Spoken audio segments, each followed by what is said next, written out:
G'day everybody, it's Stephen Paul from WinExtra bringing you your daily brief for April the 8th, 2011. Excuse me. A Friday. 2011. It's in your throat there, Hudson. Yes. It's a Friday. Not enough happy juice? No, not enough happy juice. I need more happy juice. Where's the caffeine? No, all done. I've had my allotment for the day. Oh, yeah. Speaking of poor you, I guess it's going to be all of us come Patch Tuesday, where there's going to be a 64 security flaws being fixed. Yeah, I know. You know, I don't know why people get so upset about this, you know? Microsoft is patching 64 flaws. Oh no! You know, it's such a terrible thing. I'm like, dude, they're fixing problems. Yeah. They're fixing security bugs. You should be jumping up and down, bending over backwards, and kissing their arse. Because you know what? They're making your computer more secure. Yeah. And the first person that turns around and whines, oh, I'll have to restart my computer. You are a freak. Because 99.9% of the human population turn off their computers when they're done using them to save electricity. You, sir, just... I don't. Or that odd knob that leaves your machine on 24/7.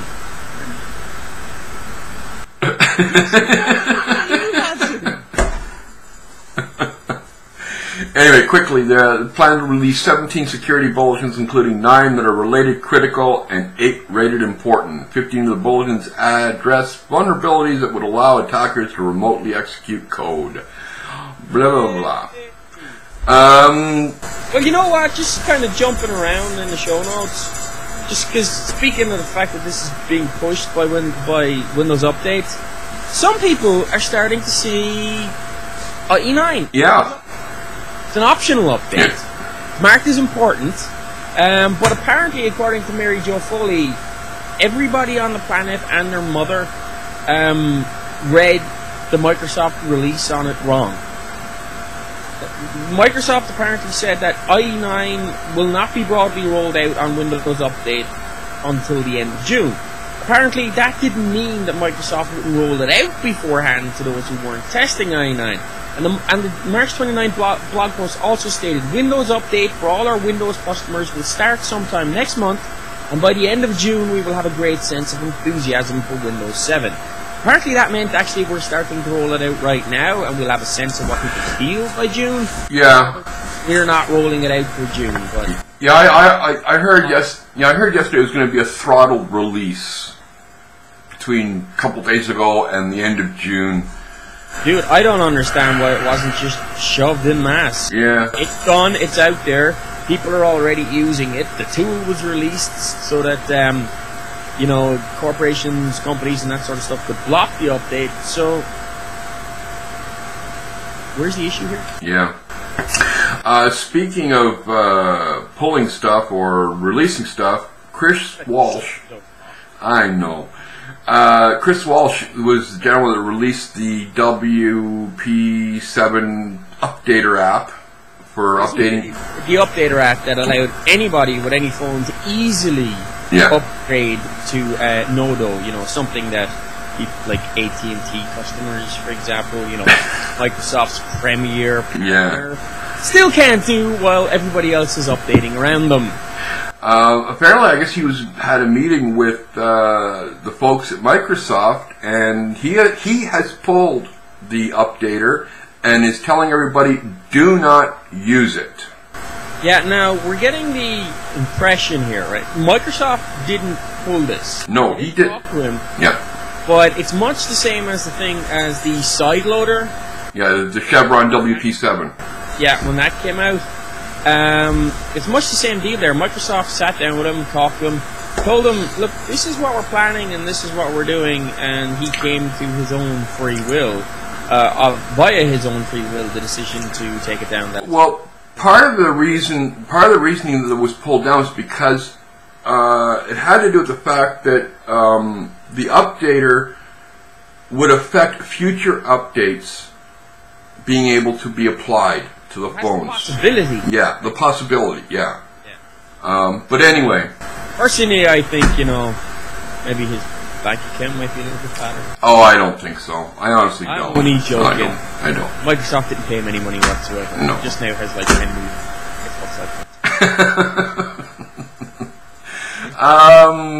No, I'm messing. Look, we know the Wall Street didn't take any money. Yes. He just took it down. Bing launched the Bing for iPad app yesterday in the App Store for So when are you buying an iPad, Hudson? I ain't. Because, how are you going to report on all these iPad stories? I don't care. I'm not buying an iPad. It looks pretty sweet, though. Oh, it does look really sweet. They've done a hell of a job. But you know what I'm waiting for? The whiners coming out going, well, why didn't the Phone 7 get one of these apps? Because this is built for a 1028 by 768 screen, something that your little phone doesn't have. Plus the fact that Bing's objective is to get in front of many eyeballs as it possibly can. Yeah, Bing is a fucking search engine. Yes. Bing is supposed to be platform agnostic. Exactly. Okay? Just remember the business goal of the search engine. Yes, exactly. One to make our good... The Android app for Bing is pretty sweet as well. Yeah? Yeah. It's essentially the same as the Android app, or the iPhone app for Bing. It's pretty cool. Nice. I uninstalled it the other day.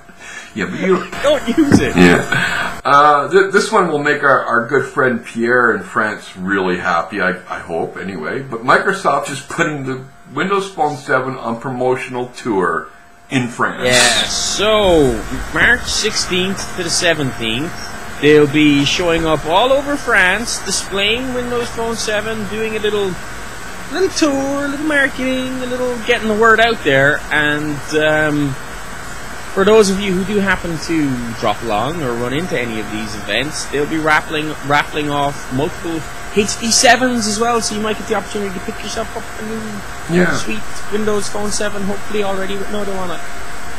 Maybe. As long as you don't have to get... Well, they wouldn't get AT&T, so they've got a good chance of it.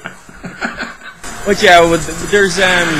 You probably just threw up the map there so you can see some of the things that's happening. If not, just follow the link in the show notes. Yeah. There's a sweet little map there for the people. For those of you who are in France, you can see whether or not it's happening near you. And Pierre, we're expecting photographs. So, anyway. Microsoft could lose... Of the event. Yes, of the event. Clarify that. Yes. You never know what somebody like Hodson might be asking. Hey, now. This one came out in Information Week, and Anyway, Microsoft could lose more than consumer market to tablets. The premise being that corporations are seriously making a move to using tablets for their on-the-go staff or whatever it might be. Except I think we discussed this a while back when it came to the iPad's kind of infiltration of the corporate environment. And in order to have those iPad users being able to be integrated with everybody else using Office and able to access all the stuff that they need to access, these companies are now having to buy virtualization servers to be able to, port this stuff to these guys so that they can use it and log in and manage it, etc., etc., etc. And operate within the corporate environment. Either way, Microsoft wins, but here's the thing, right?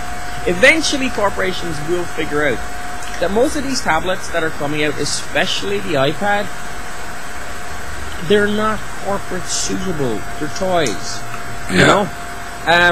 They don't have... For example, if you look at Microsoft's kind of tablet vision, there's still a stylus in it as well as touch. Why? Because your finger isn't exactly accurate enough to sign a document, for example, if you're a manager, leave a signature, right? But you can do that with a stylus. It doesn't give you that sort of accuracy. try working in an Excel sheet on an iPad. Do you know what I mean? Yeah, yeah. And so,